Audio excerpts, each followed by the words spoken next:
Okay? Does everybody know where they think they're going to put their sticky? Yes. Okay, so I'm going to give you 30 seconds to go up there and put it in the place you believe it goes.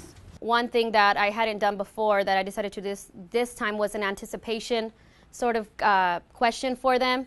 What do you think now from just yourself, what you've read and what you've thought?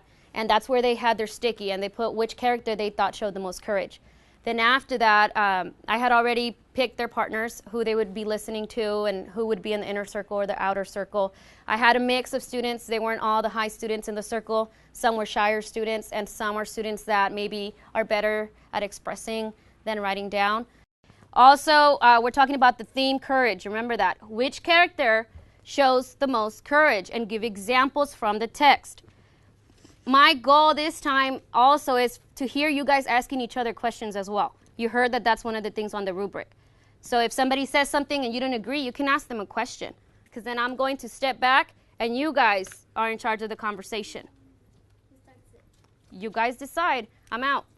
Go ahead, start your conversation. I think one tip would be, especially when you're beginning, to just let it flow, let the kids talk. I know even this time I had to wait a little while for the kids to start it, and I really wanted to just tell them something and prompt them myself. But I held back and I waited, and they did it themselves. It was very slow to begin, but then it went. So I think patience is number one. Can you have to deal with his fears in order to survive? Like whirlpool?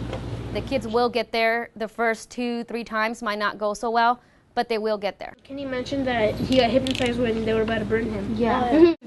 And then I also think he's caring about the family since Bobhead is not there. And he knows that Bobhead doesn't know. So exactly. So you can't use it. So Bobhead can't use his weakness against him. Yes. Bobhead is not a real friend. But what if Bobhead shows up right there? He's another person with Bobhead, and he's with his family. Well, then maybe because the grandma's there, maybe he'll follow the grandma. Like he will be nicer. Byron is acting like that because I know, but Bobhead's not there. But if Bobhead comes and visit him there with his grandma, then maybe he will still be nice because his grandma's there and he's scared of the grandma.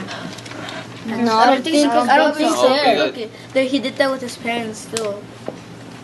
I know, but he's not afraid of his parents. He is afraid of the grandma. Then why do you think he got hypnotized when he was about to burn his fingers? Because he was about to burn. Because he was scared.